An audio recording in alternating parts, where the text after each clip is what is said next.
They pulled a prank on a royal guard. Then his hand moved without warning. The sun was bright in London that day. Tom, Mike, and Sarah walked through the busy streets with maps in their hands. They were three friends from a small town in America. This was their first big trip together after finishing school. They had saved money for 2 years to visit London. Tom was the funny one in the group. He always made jokes and did silly things to make his friends laugh. Mike was more careful and always worried about getting into trouble. Sarah was smart and loved learning about history. She was the one who planned most of their trip. "We have to see the changing of the guards at Buckingham Palace," Sarah said, looking at her guidebook. She had read about the royal guards who wore red coats and tall black furry hats. These guards were famous for standing very still. They never smiled, talked, or moved while on duty. They protected the Queen and the palace. "I heard these guards never move, no matter what happens around them," Mike said. Tom smiled with a look in his eyes that his friends knew well. It was the look he got when he was thinking about doing something he should not do. "Never move. That sounds like a challenge to me." Sarah shook her head. "Tom, do not even think about it. We cannot bother the guards. It is against the rules." "I just want to see if the stories are true," Tom said. "I bet I can make one of them move or smile." The three friends arrived at Buckingham Palace with many other tourists. People from all over the world stood taking pictures. The palace was huge with beautiful gardens. The royal guards stood at their posts like statues. Their red coats were bright in the sunlight. Their black hats made them look even taller. Tom watched one guard who stood alone at his post. The guard looked straight ahead, not moving at all. His face showed no emotion. He held his gun perfectly still at his side. "I am going to try something," Tom whispered to his friends. "Please do not," Mike begged. "We could get in trouble." But Tom was already walking toward the guard. He stood next to the guard and made a funny face. The guard did not react. Tom waved his hand near the guard's face. Nothing happened. The guard kept looking straight ahead, as if Tom was not even there. Some tourists noticed what Tom was doing. They started watching and taking pictures. Some laughed quietly. Others looked worried. Sarah and Mike stood back, feeling embarrassed. "He is going to get us all in trouble," Mike said. Tom started telling jokes to the guard. He danced around in funny ways. He pretended to copy the guard's serious face. More people gathered around to watch. Some were filming with their phones. A tour guide nearby looked upset. "Young man, you should not bother the Queen's guard," she called out. But Tom pretended not to hear her. "These guards have serious training," the tour guide told the other tourists. "They protect the royal family. It is disrespectful to try to distract them from their duty." Tom was getting frustrated that nothing he did made the guard react. The guard stood perfectly still, like he was made of stone. His eyes did not blink. His face showed nothing. "I need to try something bigger," Tom thought. He reached into his pocket and pulled out a feather he had found in the park earlier. A smile spread across his face as he had a new idea. "Watch this," Tom called to his friends. "This will definitely make him move." Sarah and Mike looked at each other with worry. Other tourists held their phones up, ready to record whatever was about to happen. Tom moved closer to the guard. He slowly raised the feather toward the guard's face. He planned to tickle the guard's nose with it. The crowd went quiet as they watched. The feather came closer and closer to the guard's face. It was just inches away when something unexpected happened. The feather was just about to touch the guard's nose. Everyone watching held their breath. Then, without warning, the guard's hand moved fast as lightning. His white-gloved hand grabbed Tom's wrist and stopped it in midair. Tom froze in shock. His mouth fell open. The crowd gasped. For several seconds, nobody moved. The guard's face remained serious and calm. He did not look at Tom. His eyes still stared straight ahead, but his grip on Tom's wrist was strong and firm. "Step back from the Queen's guard," a deep voice said. It came from another guard who had walked over when he saw the trouble. This second guard wore the same red coat and tall black hat. His face was just as serious. The first guard let go of Tom's wrist. Tom stepped back quickly. His face turned red with shame. The people watching started to whisper to each other. Some took more pictures. "I am sorry," Tom said in a quiet voice. "I did not think he would move." "The Queen's guards are trained soldiers," the second guard explained in a stern voice. "They will not react to jokes or games, but they will stop any action that could be a threat." Sarah and Mike hurried over to Tom. Sarah looked angry and embarrassed. Mike looked worried. "We told you not to do it," Sarah whispered to Tom. Now look what happened. A police officer who worked at the palace came over to them. He wore a regular police uniform, not the red coat of the royal guards. He did not look happy. "I need to speak with you," the police officer said to Tom. "Please come with me." Tom's heart beat fast. He was scared now. Would he be arrested? Would he have to go to jail in a foreign country? He looked at his friends with fear in his eyes. The police officer took Tom to a small building near the palace gates. Sarah and Mike followed behind. They waited outside while Tom went in with the officer. Inside, the officer asked Tom for his passport. Tom handed it over with shaking hands. The officer wrote down Tom's information in a notebook. "Do you know what you did wrong?" the officer asked. "I bothered the guard," Tom said. "I did not think he would move or react." "The royal guards are real soldiers with serious jobs," the officer explained. "They protect the royal family and the palace. They are not there for entertainment." The officer told Tom that bothering the guards was against the rules. His actions could have earned him a fine of £200, which was a lot of money. "I will let you off with a warning this time," the officer said. "But if you cause any more trouble at royal sites, there will be serious consequences." Tom felt a mix of relief and shame. He thanked the officer and promised to be more respectful. Outside, Mike and Sarah waited nervously. When Tom came out, they both looked relieved. "Are you in trouble?" Mike asked. "I got a warning," Tom said, "but no fine or arrest." "You are lucky," Sarah said. "That was really stupid." As they walked away from the palace, Tom kept thinking about how fast the guard had moved. It happened so quickly. One second the guard was completely still like a statue. The next second his hand was gripping Tom's wrist. "Those guards are not just for show," Tom told his friends. "They are real soldiers." A man who had been watching everything approached them. He wore the uniform of a palace tour guide. "If you want to learn more about the guards, I can tell you some interesting facts," he offered. The three friends looked at each other. Even after what happened, they were curious. The tour guide smiled at Tom, Sarah, and Mike. His name tag said James. He had worked at Buckingham Palace for 15 years. "Would you like to know more about the guards you just met?" James asked. His voice was friendly. Tom felt less embarrassed now. "Yes, please," Sarah said quickly. She was always eager to learn. James led them to a bench away from the crowds. They sat down, and he began to share stories about the royal guards. "The guards you see are real soldiers from the British Army," James explained. "They are not just there to look nice for tourists. They have all served in real military operations around the world." Tom listened with wide eyes. He had thought the guards were just there for show, like actors in costumes. "Each guard stands on duty for 2 hours at a time," James continued. "During that time, they cannot talk, smile, or move unless there is danger. In summer, they wear heavy wool uniforms in the hot sun. In winter, they stand in freezing cold and rain." "That sounds very hard," Mike said. "It is," James agreed.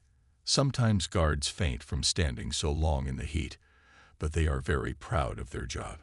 James told them that the tall black hats were called bearskins.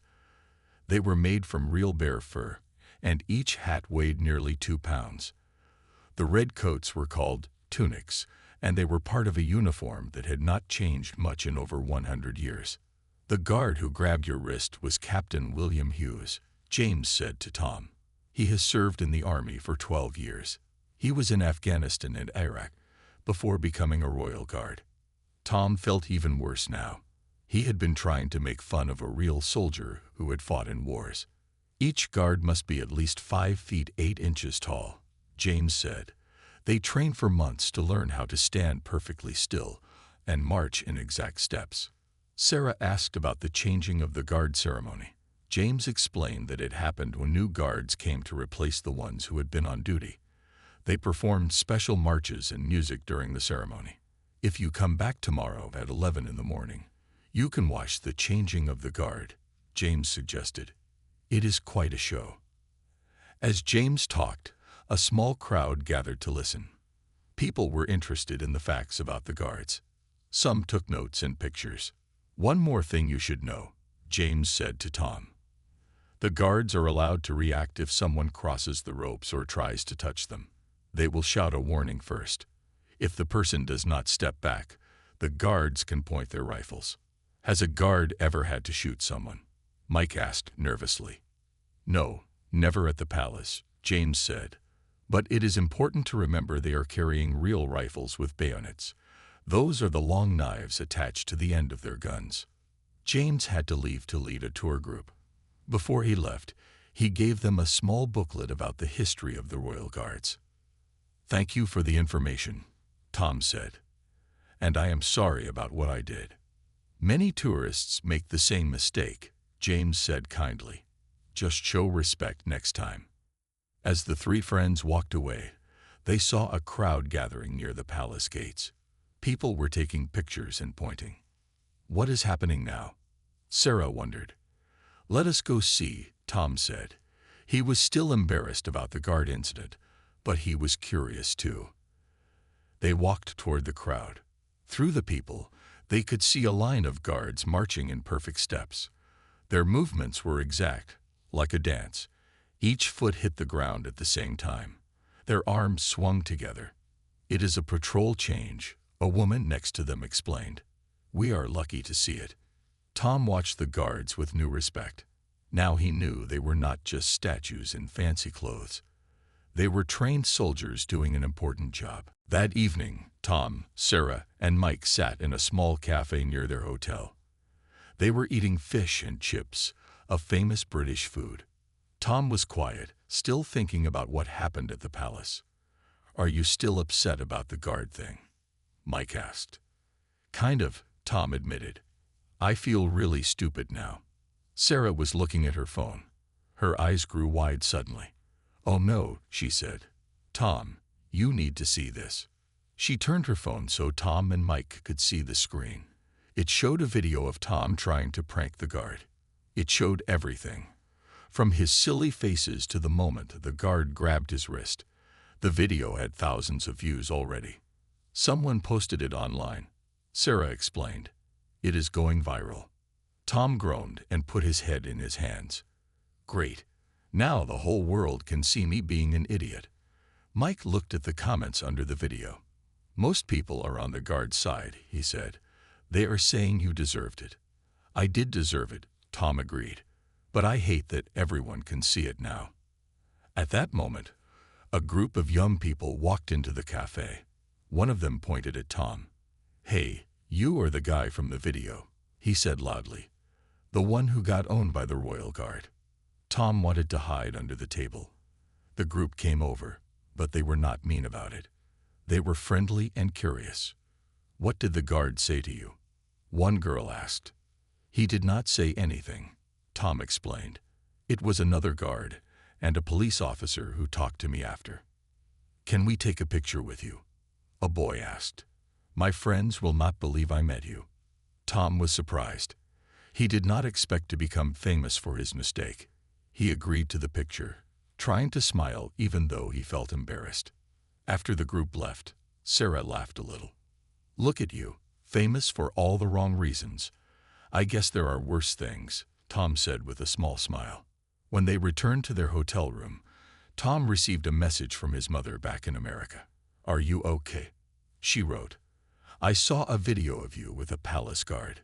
Please tell me you are not in trouble. Tom quickly wrote back to explain what happened. He assured her that he only got a warning, not arrested. "It seems like everybody has seen that video," Mike said. "I wonder if the guard knows he is famous now too," Sarah said. Tom had not thought about that. What was the guard thinking about all this? Did he know that the video was online? Did other guards tease him about it? The next morning, they decided to go back to Buckingham Palace to watch the changing of the guard ceremony. James, the tour guide, had said it would be worth seeing. They arrived early to get a good spot. As they waited in the crowd, Tom noticed people looking at him and whispering. Some pointed phones at him. It seemed the video had made him easy to recognize. "I feel like everyone is staring at me," Tom whispered to his friends. "Just ignore them," Sarah advised. "Focus on the ceremony." Music started playing as a group of guards marched toward the palace. They wore the same red coats and tall black hats. Their steps were perfectly in time with each other. "Look at how they march," Mike said with admiration. "Every step exactly the same." As the new guards took their positions, Tom studied their faces. They all looked straight ahead, not showing any emotion. Then Tom froze. One of the new guards looked familiar. As the guard turned to take his position, Tom got a clear view of his face. "That is him," Tom whispered urgently. "That is the guard who grabbed my wrist yesterday." The guard, Captain William Hughes, took his position at the same spot where Tom had bothered him the day before. He stood perfectly still, face serious, looking straight ahead. Tom could not take his eyes off Captain William Hughes. The guard stood perfectly still at his post, just like yesterday. There was no sign that he recognized Tom in the crowd. "Do you think he remembers me?" Tom asked his friends. "How could he forget?" Sarah said, "You tried to tickle his nose with a feather." The changing of the guard ceremony finished with a band playing music. The crowd started to spread out. Some tourists moved closer to take pictures with the guards. Tom stayed far back. "I am not going anywhere near him today," Tom said firmly. As they watched, a palace worker approached Captain Hughes and spoke to him quietly. The guard nodded slightly. Then, to everyone's surprise, another guard came to take his place. "That is strange," Mike said. "He just started his shift." Captain Hughes marched away from his post in perfect steps. Before he disappeared inside the palace, he looked directly at Tom for just a second. Tom felt his heart jump. "Did you see that?" "He looked at me," Tom said. "Do you think I am in more trouble?" "Maybe he just recognized you from yesterday," Sarah suggested, "or from the video online." They decided to continue with their day of sightseeing. They visited the Tower of London and saw the crown jewels. They rode on a big red bus that took them around the city. Tom tried to forget about the guard, but he kept checking his phone to see if the video had more views. In the afternoon, they stopped at a small park to rest. As they sat on a bench eating ice cream, a man in regular clothes walked toward them. He wore jeans and a blue sweater. As he got closer, Tom's mouth fell open in shock. "It is him," Tom whispered. "The guard." Captain William Hughes did look different without his uniform. He was still tall and had good posture, but he seemed more normal now. He stopped in front of the three friends. "Hello," he said in a polite voice. "You are the Americans from yesterday, correct?" Tom nodded, unable to speak. Sarah and Mike stared with wide eyes. "I am William Hughes," he said. "I had a break from duty and wanted to speak with you if you do not mind." "We are very sorry about yesterday," Sarah said quickly. Tom knows he was wrong.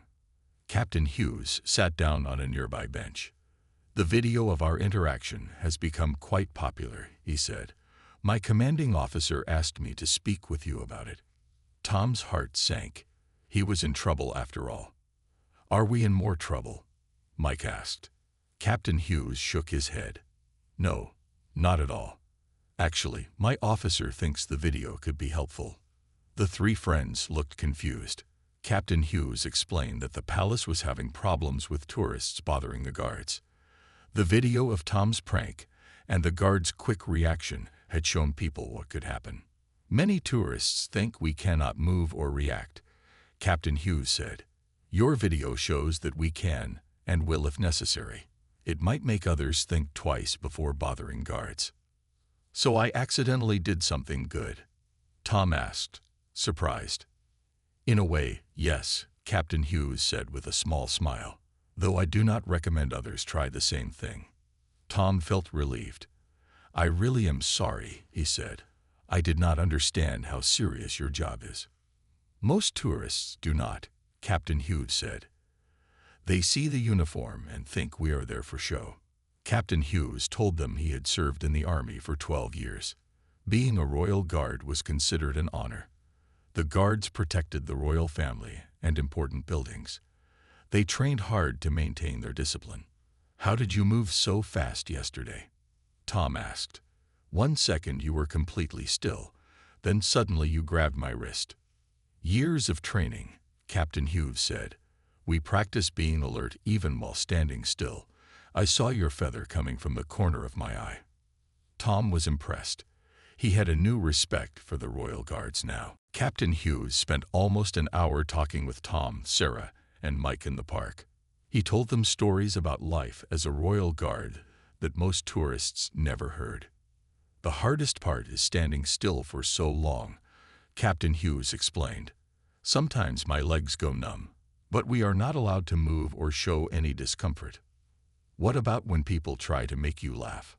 Sarah asked. That happens every day, Captain Hughes said.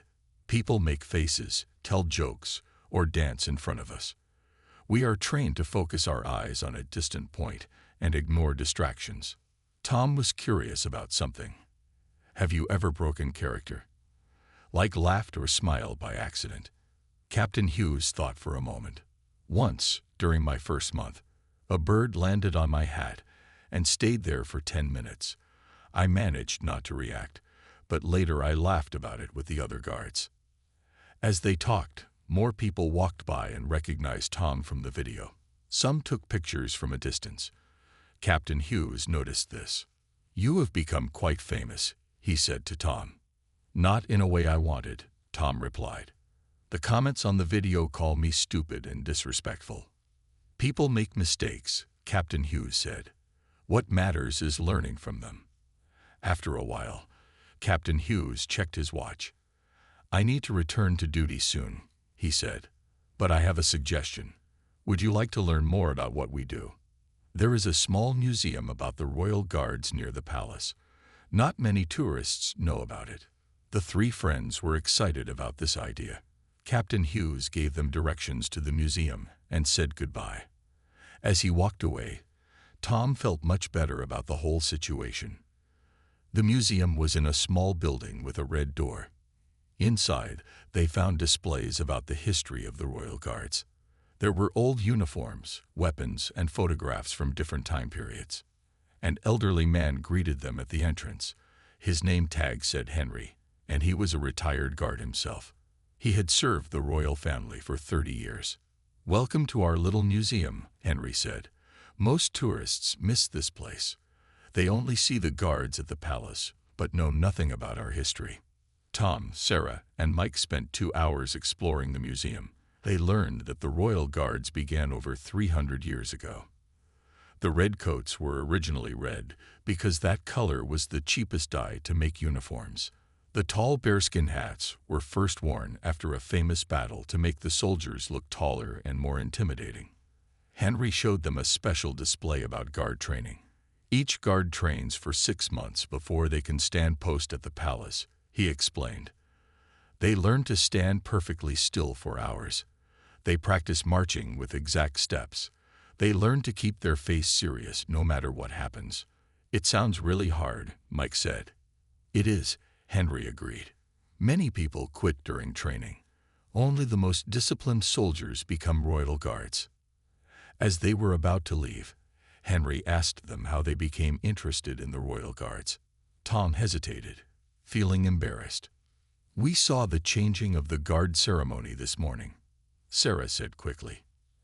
And yesterday, Tom here tried to make a guard react, Mike added with a smile. It did not go well for him. Henry looked at Tom with raised eyebrows. "Are you the young man from the video? The one with the feather?" Tom nodded, his face turning red. "Yes, that was me. Not my proudest moment."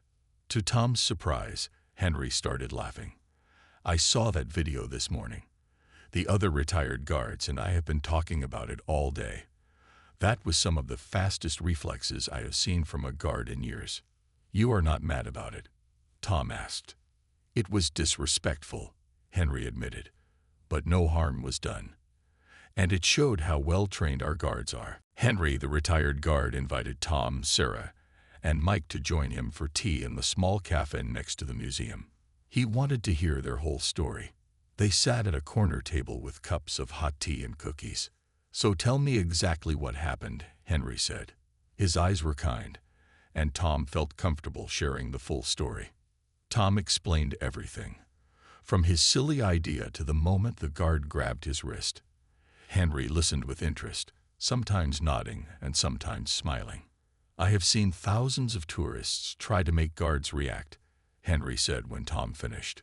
"Most guards never move a muscle. Captain Hughes must have thought your feather might touch his face. He told us he saw it from the corner of his eye," Sarah said. Henry nodded. "Guards develop special awareness.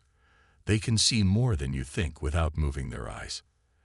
As they talked, Henry shared more stories from his years as a royal guard. He had protected 3 different monarchs during his career. He had stood guard during important events, royal weddings, and visits from world leaders. "The most difficult times were state funerals," Henry said. "Standing perfectly still while feeling sad inside is very hard." Tom was fascinated by these stories. The royal guards were not just for show as he had thought. They had real emotions and challenges behind their serious faces. "Have the guards ever had to stop an actual threat?" Mike asked. Henry became more serious. "Yes, several times.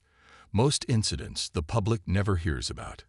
Guards have stopped people climbing fences, approaching the royals without permission, and even some who meant real harm." "So the rifles they carry are real?" Tom asked, remembering what James, the tour guide, had told them.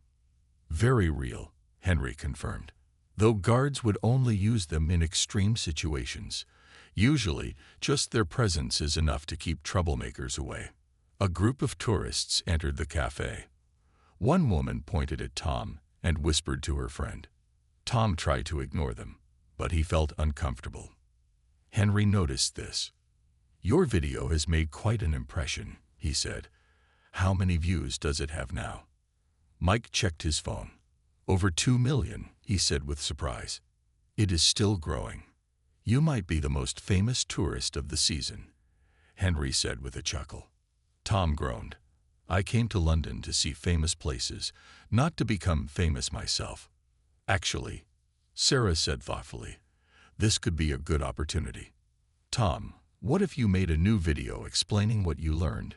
It could help other tourists understand how to respect the guards."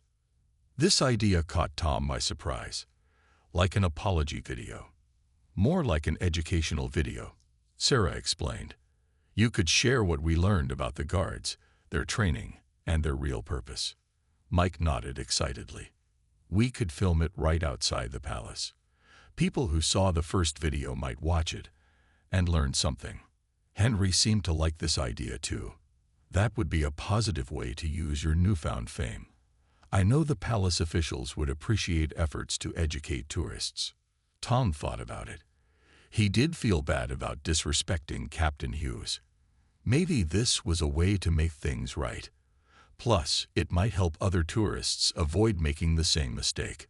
"I think I will do it," Tom decided. "We can film it tomorrow before we leave London."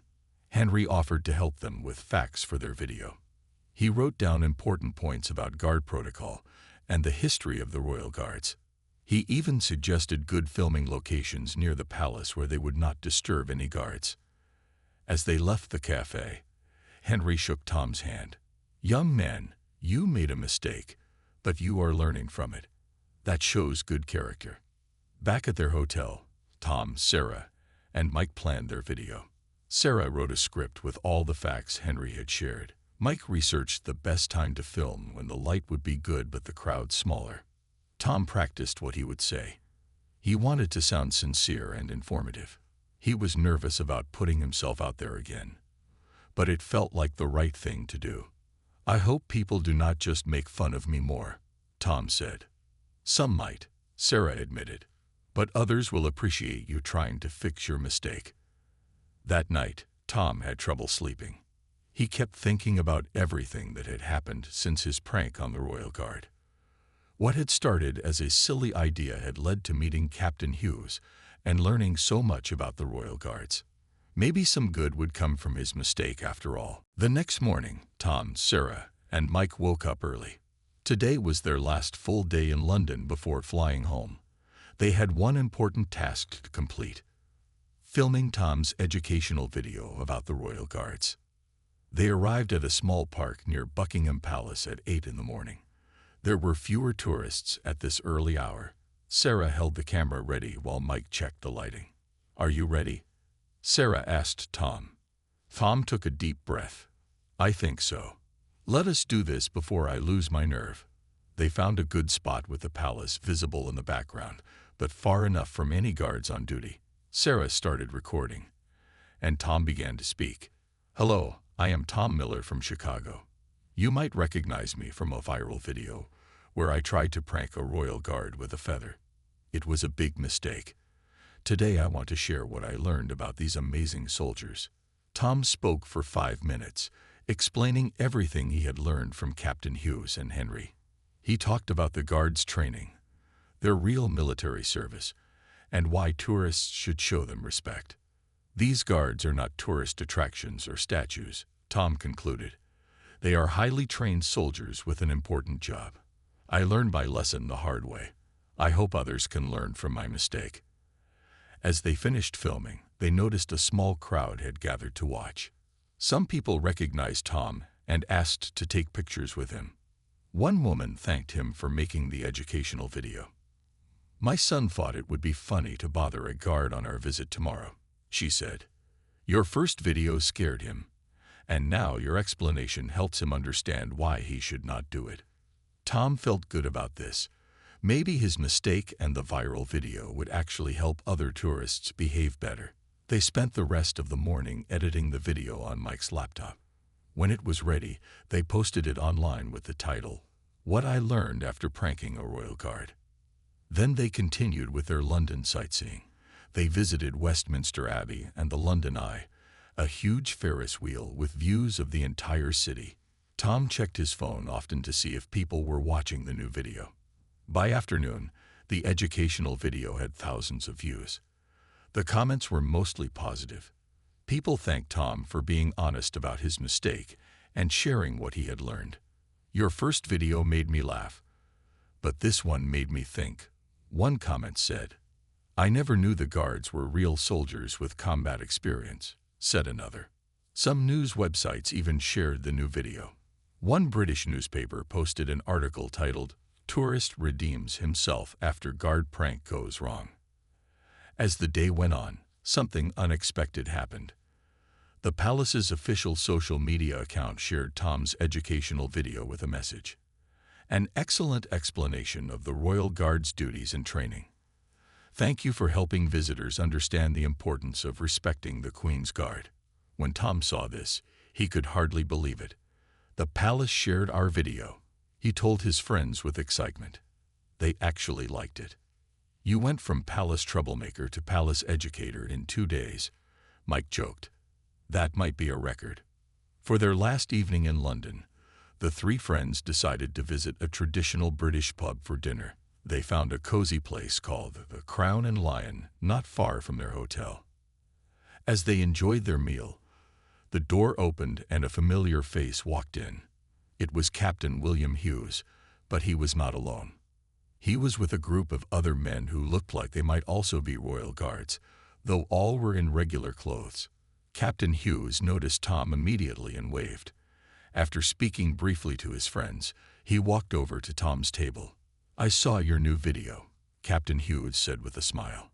"Very well done." The palace officials were impressed. "Thank you," Tom said, still amazed that his educational video had reached such important people. My commanding officer asked me to invite you three to a special tour tomorrow morning, if you have time before your flight. It is a behind-the-scenes look that regular tourists never get to see. Sarah's eyes widened. Are you serious? That would be amazing. Captain Hughes nodded. Consider it a thank you for helping educate other tourists. The video has already been shown to the guard staff as an example of positive public engagement. We would be honored, Tom said sincerely. As Captain Hughes returned to his friends, Tom looked at Sarah and Mike with wonder. Can you believe this? From getting in trouble to getting a special tour. All because you were willing to admit your mistake and make it right, Sarah said. Mike raised his glass in a toast. To Tom, the tourist who pranked a guard and ended up teaching the world about them. The next morning, Tom, Sarah, and Mike met Captain Hughes at a side entrance to the palace grounds. Their flight home was not until evening, so they had time for this special tour. They felt excited and nervous to see areas that most visitors never got to see. Good morning, Captain Hughes greeted them. He wore his full guard uniform, red coat, and tall black hat included.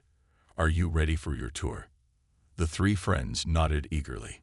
Captain Hughes led them through a gate usually closed to the public. A guard at the entrance nodded respectfully to Captain Hughes and looked curiously at the three American tourists. First, I will show you where we prepare for duty, Captain Hughes explained. He took them to a building near the palace. Inside, rows of red coats hung neatly on racks. Tall black bearskin hats sat on special shelves. Guards in various stages of dressing stood at attention when Captain Hughes entered. This is our dressing room, Captain Hughes said. Each uniform must be perfect before a guard goes on duty. We inspect each other to make sure everything is correct. Tom watched as one guard helped another adjust his collar. Another guard polished his boots until they shined like mirrors. The attention to detail was amazing. Next, Captain Hughes showed them the guards' living quarters. The rooms were simple but neat. Each bed was made perfectly with tight corners. Nothing seemed out of place. Most guards live here during their rotation at the palace, Captain Hughes explained. We work shifts of 24 hours on duty, 24 hours off. In a large dining hall, guards ate breakfast at long tables. The room became quiet when the visitors entered. Many guards looked at Tom with recognition in their eyes. Yes, this is the young man from the video, Captain Hughes announced with a small smile, and from the educational video that followed. To Tom's surprise, several guards nodded at him with approval. One even gave him a thumbs up. Your second video has been well received here, Captain Hughes told Tom quietly. It helps our job when tourists understand what we do. The tour continued to a training yard where new guards practiced marching. They moved in perfect unison, turning and stopping exactly together. An instructor barked commands and watched with a critical eye. Each step must be exactly right, Captain Hughes said. We practice for months to achieve this precision. Sarah asked how guards learn to stand so still for hours. That takes special training, Captain Hughes answered. We start with 15 minutes and build up to 2 hours. We learn techniques to prevent our legs from cramping and to stay alert while appearing perfectly still. Mike was curious about something else. How do you handle it when tourists try to make you react? We focus on a distant point and think about something else, Captain Hughes said. Many guards recite poems or songs in their minds or work on mental math problems. Anything to keep the mind busy while the body remains still. The most exciting part came last. Captain Hughes took them to a control room with monitors showing different areas around the palace. This is where our security team watches everything, he explained. The guards you see outside work with modern security systems behind the scenes. On the screens, they could see tourists taking pictures of guards at their posts. In other views, guards marched along the palace walls. Everything was carefully watched and protected. So the guards we see are just part of the security, Tom realized. Exactly, Captain Hughes agreed. The visible guards are important both for tradition and security, but there is much more that visitors never see. As the tour ended, they returned to the main entrance. A crowd of tourists stood outside, taking pictures of the guards on duty. "I want to thank you for turning a negative incident into something positive," Captain Hughes said to Tom. "Your educational video has already helped visitors understand our role better." Tom felt proud and humbled at the same time. "Thank you for this amazing tour," he said. "I will never forget it." "And I will never forget our first meeting," Captain Hughes said with a slight smile. "The moment with the feather." They all laughed at this. Even Captain Hughes seemed able to find humor in it now. Before they left, Captain Hughes gave each of them a special coin with the Royal Guard emblem. "These are not for sale anywhere," he explained. "They are given only to guards and special friends of the regiment." Tom held the coin carefully, feeling its weight in his hand. From a silly prank to becoming a special friend of the regiment in just a few days. It was hard to believe. On the flight home that evening, Tom looked at the pictures from their London trip. The feather incident had led to an unexpected adventure and taught him valuable lessons. "I came to see the guards as tourist attractions," Tom told his friends, "but I learned they are real people doing an important job. Sometimes it takes a mistake to learn something important." Mike nodded. "And sometimes the best part of a journey is not what you plan to see." Sarah smiled as she looked out the airplane window. "I wonder if years from now, tour guides will tell the story of the American tourist who tried to prank a guard with a feather." "If they do," Tom said with a smile, "I hope they tell the whole story. Not just my mistake, but what came after. How I learned about respect, tradition, and making things right." As the plane carried them home, Tom knew he would remember the Royal Guard's quick hand movement for the rest of his life. Not as an embarrassing moment, but as the beginning of an unexpected adventure and an important lesson learned.